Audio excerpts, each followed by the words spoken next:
It happened on a Saturday evening when the air outside felt heavy and quiet, but inside our living room, the tension was louder than anything. My wife had just returned from coffee with her ex-boyfriend. I hadn't said much when she walked in, but I could feel my chest tightening.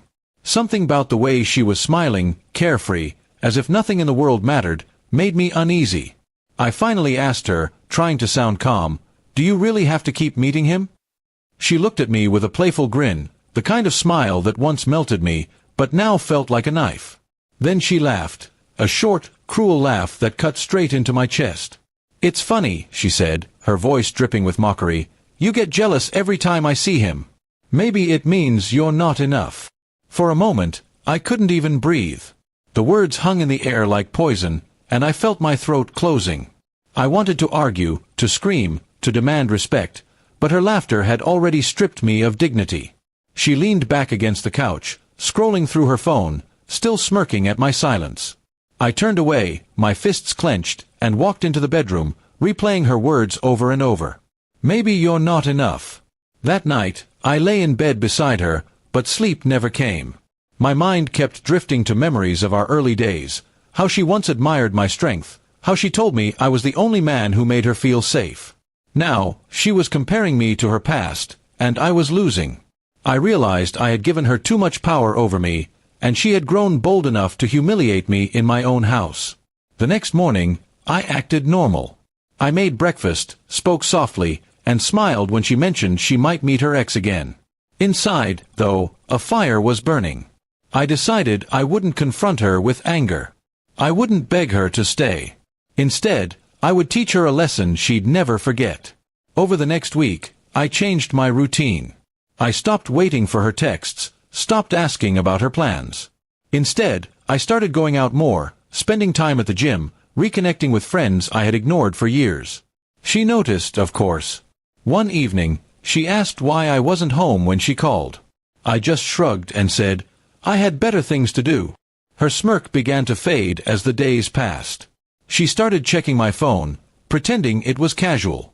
Once, I caught her staring at me while I dressed for a dinner with colleagues. "Who's going to be there?" she asked, her voice sharper than usual. I smiled politely. "Does it matter? You don't seem to care what I do." By the second week, she grew restless. She canceled her meetups with her ex and instead tried to make plans with me. But I was no longer eager.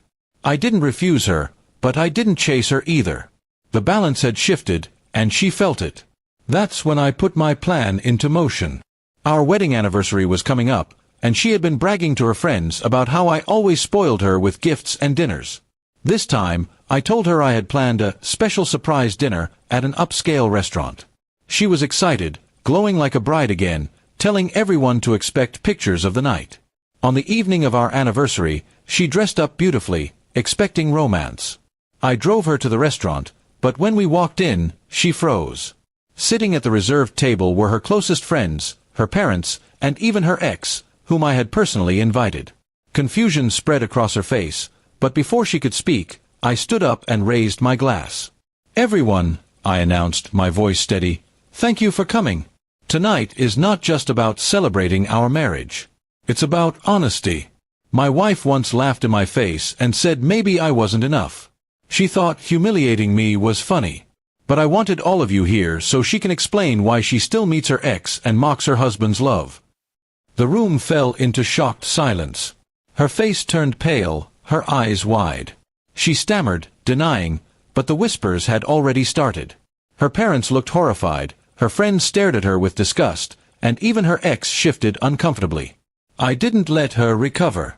I pulled out a folder with the divorce papers I had prepared and placed them in front of her.